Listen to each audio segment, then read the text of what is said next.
Remember everyone, rise and grind. Rise and grind. Hey, you gotta just press record.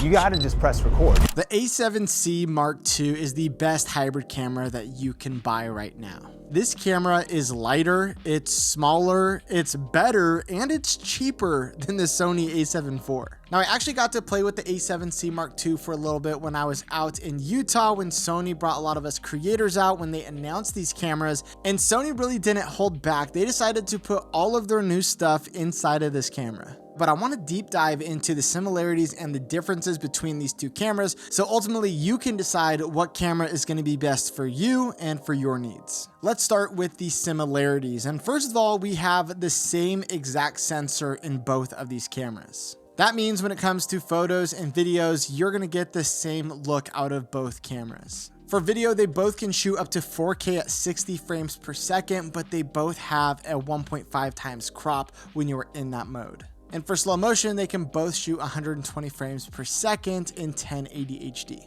Both these cameras are going to shoot 10-bit video, which is perfect if you want to do very high-end videography, shooting S-Log3 to get the most out of your camera. You have that option on both of these cameras. So I'm chilling. I found this sick spot just under this bridge, and it's super peaceful. I'm like, I wish I knew about this earlier. I'd just be chilling down here. This is super sick. Water goes all the way over here. Got the mountains in the background. I'm just chilling underneath this bridge, but the water's like super clear. It's just gorgeous. When playing with this camera, I finally got to check out their new on-screen menu system, how it's updated, and I think it looks a lot better. It doesn't cover the actual frame of the image as much, so I think this is a nice improvement, especially for video shooters. The A7C Mark II also has focus breathing compensation, focus mapping, and on-camera LUT displays, which I think is really cool, especially if you're a video shooter, because you can shoot in S-Log3 and then you can monitor what it's going to actually look like when you apply your grade or your LUT later in post. Typically, you needed to buy an external monitor to get this feature, but now you can just do it inside of the camera, which is amazing. And though these cameras look a bit different, there's a lot of similarities between the actual build quality of these two cameras. First of all, they have the same exact battery. This is the same battery that you are going to see in all of their newer or higher end cameras. You're going to get that in this camera as well. And both these cameras are weather resistant, which is perfect for that person who's going to be using this camera outside. They both have a headphone jack so you can monitor the audio while you're shooting video, and they have a microphone jack where you can actually plug in a microphone and get some nice high quality audio straight into camera. Then on top of these cameras, they have a hot shoe mount where it's going to be compatible with a lot of Sony's new microphones where you just plug it right into that hot shoe and it connects as a shotgun microphone to your camera with no cables. They both have a flip screen, so if you want to vlog or just get the right angle, you're able to do that as well. They both have HDMI outputs, though they're different, which we'll talk about later. They also both have USB-C for charging and for live streaming. And they both have a viewfinder for taking photos or taking videos outside. And they've updated the A7C Mark II now to have a front dial so you can have different shutter and aperture controls with those dials. Now, with all of that being said, they do sound very similar, but there are some major differences between these two cameras that you really want to listen to, because this could make or break the decision between getting the A7C Mark II or getting the A7 IV. First of all, it is cheaper, coming in at $2,200 versus the A7 IV at $2,500. The camera also is smaller and lighter, weighing at 514 grams versus the 659 grams on the A7 IV. Now, the A7 IV has two SD card slots, where the A7C Mark II has only one SD card slot. You also have a micro HDMI port on the A7C Mark II versus a full HDMI on the A7 IV. And though it's nice to have that full HDMI, it's truly not something that I feel like I need for my personal use. So again, this isn't something I'm willing to pay more for. I mentioned that they both have viewfinders, but the A7C Mark II is going to have a slightly worse viewfinder, meaning it's not as high resolution as the A7 IV. And that is going to be maybe more of a deal breaker for photographers. They've also also removed the joystick, probably to make this camera lighter and smaller. And so if you are wanting that joystick, you have to go to the A7 IV. You also are going to lose 2 custom buttons if you go with the A7C Mark II versus the A7 IV, where they have 4 custom buttons on that camera. Now, a nice advantage on the A7C Mark II is that the USB-C output on the camera allows you to live stream up to 4K 30 frames per second, which is pretty insane. On the A7 IV, you could do it in 4K, but it was only at 15 frames per second,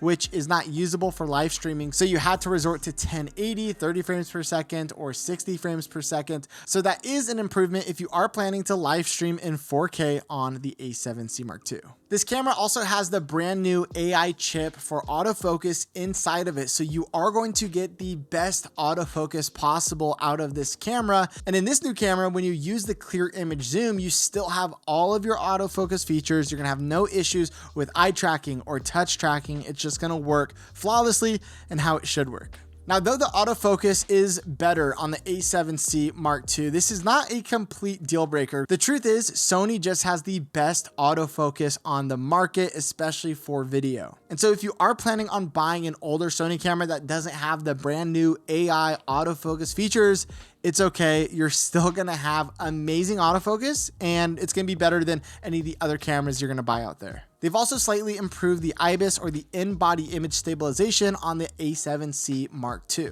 From what I could tell is it's not a huge leap forward in the IBIS system, but it is slightly improved. Just testing out the Sony A7C Mark II for the first time as a vlog camera. Active stabilization turned on.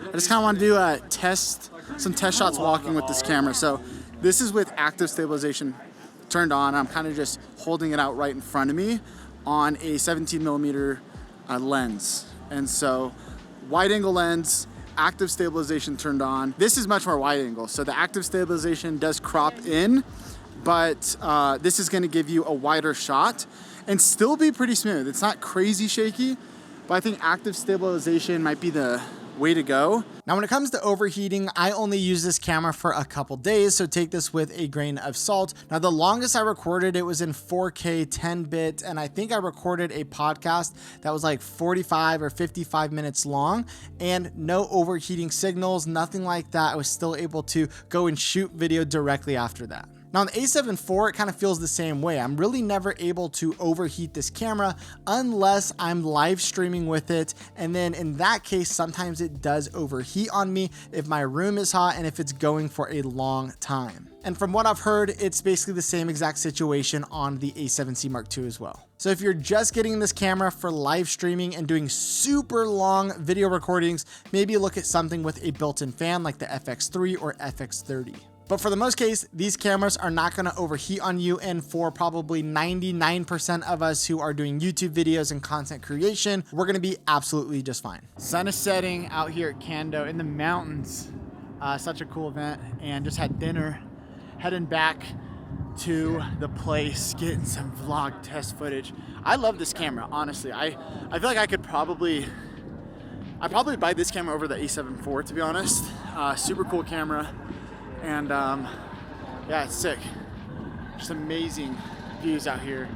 The mountains are incredible and absolutely gorgeous. So those are the main differences, and now let me tell you my thoughts and who I really think each of these cameras are for. Keep watching, because there's actually a different camera that I personally would buy instead of the A7C Mark II, but I'll get to that in a second.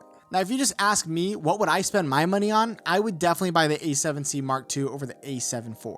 And the reason for that is I don't take a ton of photos. I don't need the nicest viewfinder. I don't need that little joystick, and I don't need dual SD card slots. But when it comes to all the new bells and whistles that they've added into the A7C Mark II, like the new menu system, or even things like the on-screen LUT monitoring and the new AI autofocus, all of those things I would rather have than what I'm losing out on by not going with the A7 IV. And I would rather save $300 while I'm at it. Now, the A7C Mark II still is $2,200. And like I mentioned, I would actually get a different camera for $2,200. And if you want to learn more about that camera, then click on the screen and watch this video that Omar does talking all about the camera. I'll see you guys in the next one.